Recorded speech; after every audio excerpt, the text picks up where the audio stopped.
Hey everybody, I'm Robert here with the Hustle Nation. We're all about operating in prosperity and abundance and being financially independent to where work is a choice and not a have to. All right, now, it never ceases to fail. People will come to me and ask, what's the key, man? What do I need to do? I want to become rich. I get it. All right.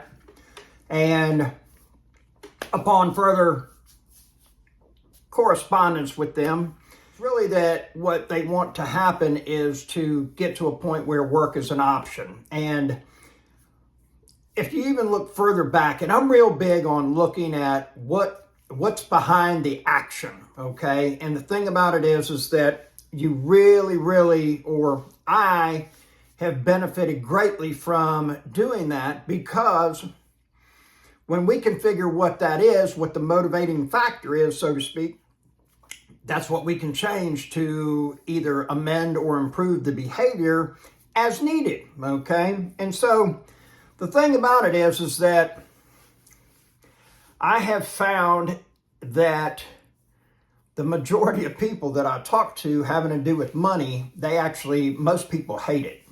And they'll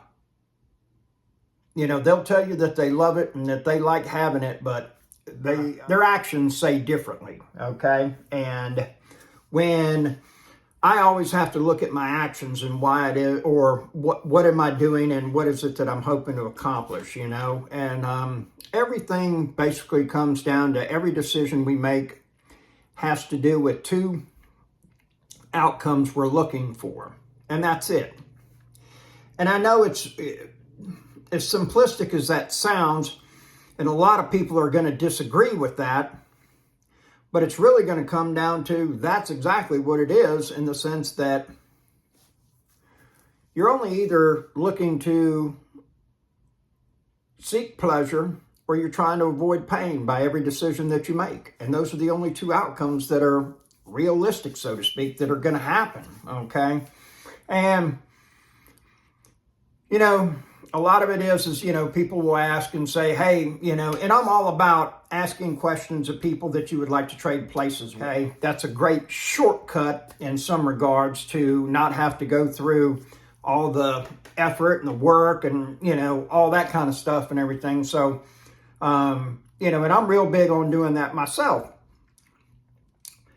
And finding out what this thing is and why I stayed poor for so long, and I would ask people, and I've always had good luck by saying to somebody, I would like some of your time. I will take you to lunch or dinner, and I will pay for it, but I'll also pay you for your time. I don't know what that'll cost, $300, $400, $500 an hour. You just let me know, and I'll pay it up front. And it does a couple things. The biggest thing is it conveys you're important, because you're willing to pay for their time. Generally speaking, anybody that you ask for that, they've never been faced with that before, okay? So it shows a sign of respect. I am all about adding value to others before I try anything from them, okay? And it's kind of a manipulation in small regards, in the sense that if you give somebody something, they feel obligated, okay? Just the same as if you go into a restaurant, sit at a table, and you've been there for, 5 or 10 minutes and nobody's waited on to you, bing, I'm gone, okay? But what about if you come in, sit down, and within, a minute, somebody puts drinks on the table, and then it's 5 minutes before you see your server. You're likely to be sitting there if you've got and received a drink, because you're obligated, you got something, and so now you want to give back. It's kind of in human nature, so to speak. So just a little FYI for you, tip for you and everything. The other thing is that, early on in life, I made some purchases, especially having to do with motorcycles, and I bought a lot of tools, and I would buy these tools used, and I would always buy them in a capacity, or not always, but the majority of the time I'd buy them in a capacity I was going to be able to turn around and sell them and make money on them if I had to, even quickly. And that was real important as far as buying things with what I call built-in equity, okay? Just finding a good deal, all right? Now, granted, these were all a negative cash flow because the money went out, especially on, having to do with motorcycles and everything like that. However, at times it proved fruitful for me because, I ended up having to sell them and I did make money with it and everything. And again, when I started looking at why is it that I'm poor, okay, and why do I continue to stay poor, okay, it was a very eye-opening experience. And before I could even address that, I had to address my relationship with money, okay, and how it is that I really felt about money. I come from a house where my father made good money. We always lived in a house that was much more, a couple levels higher than what my father's salary was, because they bought a house in San Diego in the mid-'70s and sold it for 3 times what they paid for it 5 years later, okay? And so there's this, amount of money, so to speak, that kept rolling over into a next house. And so what my parents would do is that they would put a big down payment on a house, which enabled them to get a better house in a nicer neighborhood than what my father could actually afford. And so we always lived in a manner that was, so to speak, above my dad's pay grade, but it wasn't breaking the family because they happened to, get lucky. This house in San Diego, and so they kept rolling this big equity chunk every time over.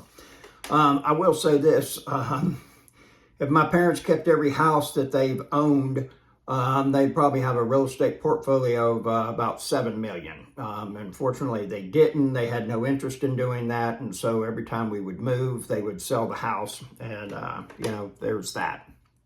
So, and they had 2 houses in San Diego. So both of those probably together would have been worth $4 million just for the 2 of them. And so, the thing is that, in this day and time, it really is not enough to be a millionaire any longer. You have to be a multi-millionaire. And they really say that the safety comfort zone is 5 million. And so, you look at it and, I went to a financial advisor not too long ago to see if there's anything doing differently. And, he said, I really don't like the fact that all your money, or, 99% of your money's in real estate. He said, but I damn sure can't fault you. He said, the way that you've done it, it's definitely working and you are making money, And he said, the amount of people that come in that do what you do, and, as far as those numbers go, he said it's less than 1%. He said, I got 1,400 people in my book, they call it a book, that, he manages their money, and he said less than 1% of those people have your monthly income. He said, it's just virtually unheard of. And he said it drops he said for anybody in retirement to be making, having 80,000 or more coming in, he said that number goes way down. He said the majority of people are trying to retire on $4,000 a month or less. And then it goes a little bit further. He said about 60% of them have 40,000 or more. About another 15% or 4,000 or 15% more have 5,000 a month coming in. And then the rest are like, from, I guess, 60,000 to like 80,000 is the rest of it. And then it's like, the other 5%. And, he said it's real small for somebody to have retirement and more than 6 figures or more a year coming in. So the thing about it is that the reason I kept staying broke is that I didn't understand how money works, and I've seen some phenomena with getting to know people and networking, and especially people in business, okay?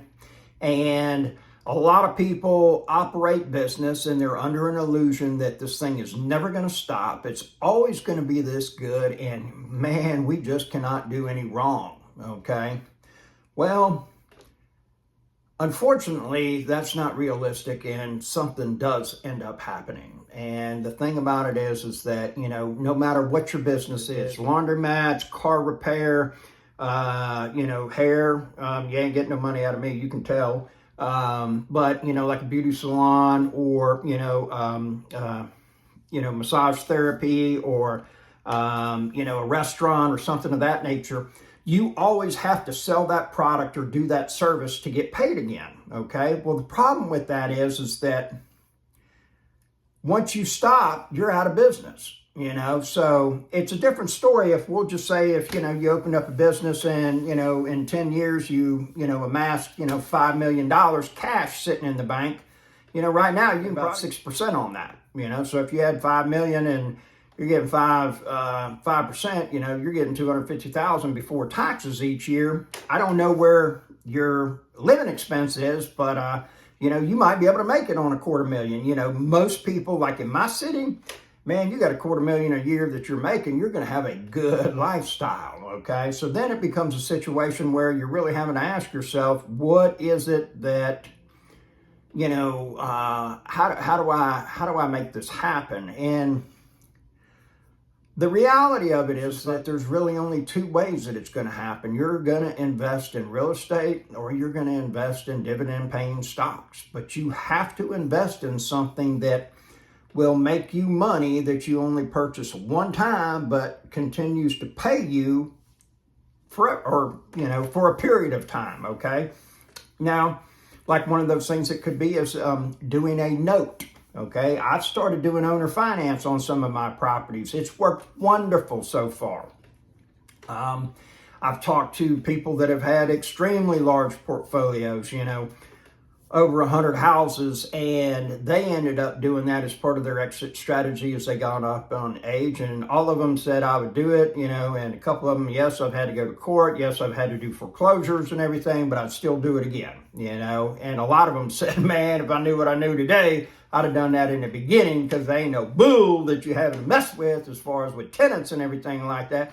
All you're doing is having to go to that mailbox and check, please. So, and it is about the cash flow. And especially once you get to a certain point in life and it's really like you're not totally concentrating on accumulation anymore, you're looking at wealth preservation, which means you want to hold on to what it is that you got. So you might not be investing in Bitcoin or something that's speculative, that's got, a lot of volatility to it, and at some point you're looking at more like bonds or annuities or something that, you're just trying to do your best to keep up with inflation, but you want a guaranteed rate, and you want it also to where, your money's not going to just slip away from you and everything like that. So, but the biggest thing is, most people are poor is they don't use money to make money, okay?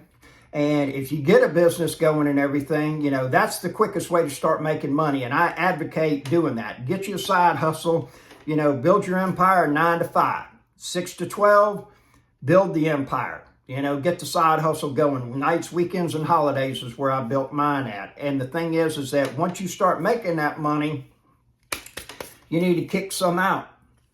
Save you up 20, 30, 40,000, make a down payment on something, get you a duplex, get you a single family home. In my area, 3-bedroom, 1 bath and a 2-bedroom, 1 bath work real well. Okay.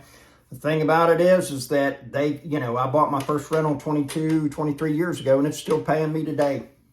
Right. No telling how much money I've made on that house, but it is still paying me today. Okay. So, that's why people stay poor is that they don't invest in anything that makes money for them, okay? And even if it's a business or something of that nature, you still have to do business to keep cash flow coming in. Dividend-paying stocks does not pay as well as real estate. However, you don't have toilets, termites, tenants that you're having to deal with, nor late-night phone calls, or this is going on, that's going on, hey, my AC is broke, or anything like that. You're just getting steady dividend checks coming in and everything like that. So there you have it. The reason that people are staying broke is that they're not investing in dividend paying stocks or real estate, and an ebook, okay? You do a course, you have an ebook. That ebook could pay your family for the next 500 years, all right? It's a legacy. It's something that will live on past you that continue to generate you money, all right? That's a piece of real estate. A billboard is a piece of real estate, okay? The ebook, it's digital real estate. You can go and pull, domains out of, and figure out and say, oh, hey, that might be a domain for me to look at.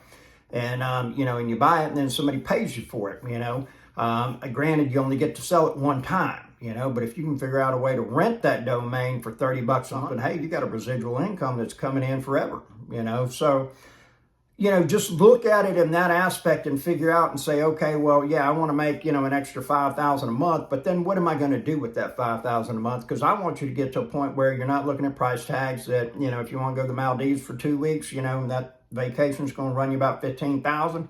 Do it. Don't even sweat it. Check, please. Here you go. What's the amount? That's what I want to see for everybody. I want you to be living in abundance and prosperity. So there you have it. That's why you're broke. That's why you're staying broke, is because you're buying stupid stuff and you're not investing in something that will continue to pay you over time. So if you would like 15 minutes of my time, do me a favor, send me an email. I'll send you my phone number, or you send me an email with your phone number and I'll give you a call. Have a wonderful day.